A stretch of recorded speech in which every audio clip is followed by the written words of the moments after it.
Hey you! Yes, you with the eyebrows! Did you enjoy the last 2 years of bickering over The Last Jedi? Well, I hope you enjoy the next 2 decades of miserable breakdowns over the failure of the most anticipated film trilogy of all time, the Star Wars sequels. You blew it! Films that were as mythical as the Force itself for decades. George Lucas had been talking about a 9-film saga since 1980. However, he did walk back the idea of a sequel trilogy in the 90s when he committed to making the prequels. So when, in October 2012, when Disney announced the purchase of Lucasfilm and the production of a proper sequel to Return of the Jedi, well, there was a new hope for the franchise. It went south quickly. George Lucas thought that Disney was going to use his story treatments for the sequels, but Disney top brass gave J.J. Abrams a mandate to start from scratch. Adding insult to injury, decades of expanded storytelling was thrown in the trash by Disney. Lucas felt betrayed, and Disney moved forward with their prized possession of the Lucasfilm purchase, the Star Wars sequels. With that, let's look at the 4 lessons to be learned from the sequel trilogy. Lesson number 1. There is no need to rush. The original trilogy and prequel trilogy each released with 3 years between films. The Star Wars Sequel Trilogy was crammed into a 4-year span with 2 additional spin-offs in that mix as well. There was never a moment to just take a deep breath and absorb and process all of the new content. Disney thought they could Marvelize Star Wars. They thought wrong, or perhaps they had the wrong people in place. Before The Force Awakens even released in December of 2015, Rian Johnson had already written and was weeks away from filming Episode 8. Additionally, Colin Trevorrow was already hired to write and direct Episode 9. In the fall of 2015, Disney was in some form of pre- or post-production on every film in this trilogy at the same time.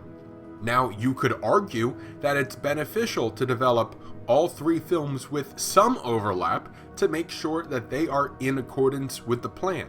Which brings us to Lesson 2. Lesson 2. Have a plan! The Star Wars Sequel Trilogy, just half a decade ago, the most anticipated film trilogy in the history of cinema, didn't have a plan. Well, that's not entirely true. There was a plan. It was written by an eccentric and revered science fiction filmmaker named George Walton Lucas Jr. Instead, Disney entrusted the future of Star Wars to Kathleen Kennedy. Although, to be fair, Lucas had previously handpicked Kennedy to be his successor at Lucasfilm. Kennedy had been a producer of Steven Spielberg films all the way since E.T. back in the 1980s. Not a creative type by any means, she brought in 3 directors with notably different styles of filmmaking to cook up this trilogy. JJ was first up, and he brought along his mystery box, and as far as he was concerned, he was done after The Force Awakens. Episodes 8 and 9 were already in pre-production with other directors attached.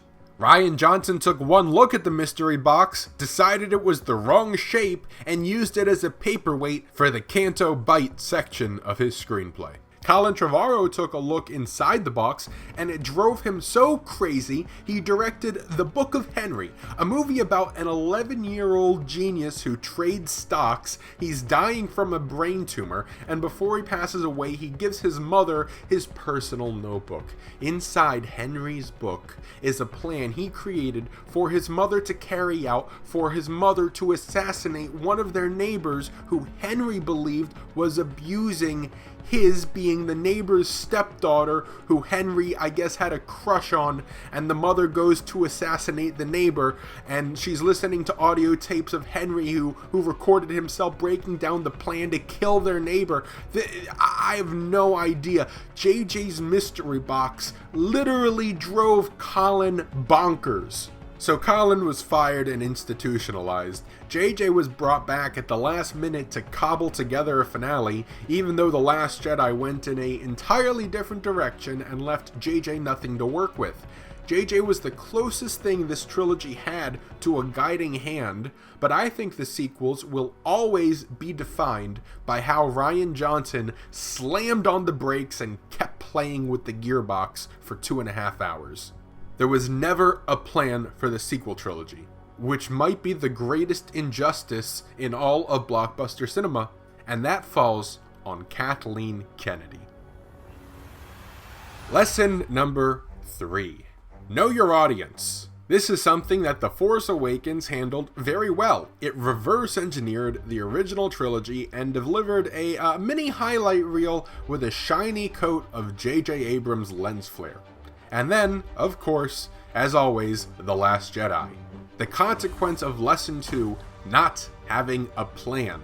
A film that was specifically designed by its writer and director Rian Johnson to deconstruct all that had come before, a film that disregarded the plot points of its immediate predecessor, a film that denied fans certain gratifications they had been looking forward to. Rian Johnson wanted to challenge the status quo, and let me tell you, he got exactly what he wanted, an audience unsettled.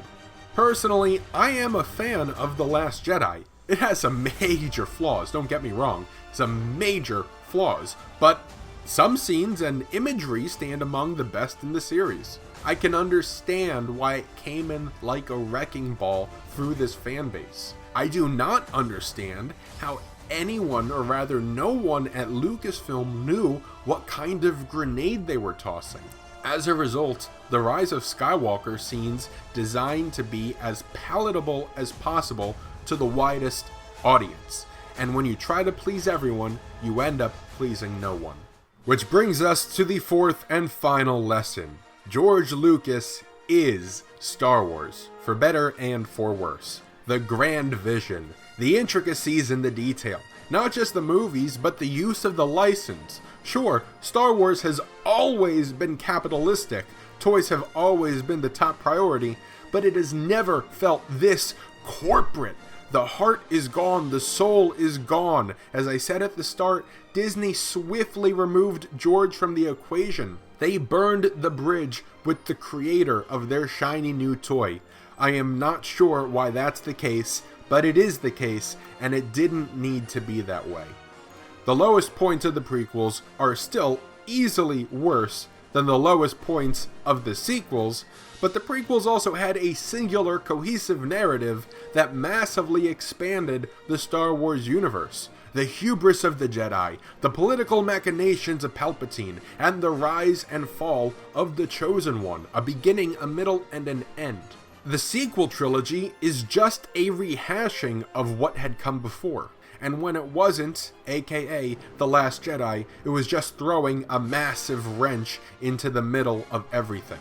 Even looking outside this trilogy, Rogue One and Solo were both creatively bankrupt and both had major production issues with new directors coming in for reshoots. The Mandalorian is a breakout hit for Disney Plus, with a couple episodes so far surpassing any of the new movies on a thrills per minute basis. For the first time, The Mandalorian is finding new stories to tell that move beyond Jedi, Sith, and lightsabers. Well, at least so far. Does that mean that Jon Favreau and/or Dave Filoni can expect a larger role in the universe moving forward? Will Kathleen Kennedy withstand the slow crash of the film franchise? Is Kevin Feige, the chosen one, meant to bring balance? I don't know. I really don't. I just know one thing. None of these people are George Lucas. And Lucas, absent from the premiere of Rise of Skywalker, not even invited, has sailed into the sunset.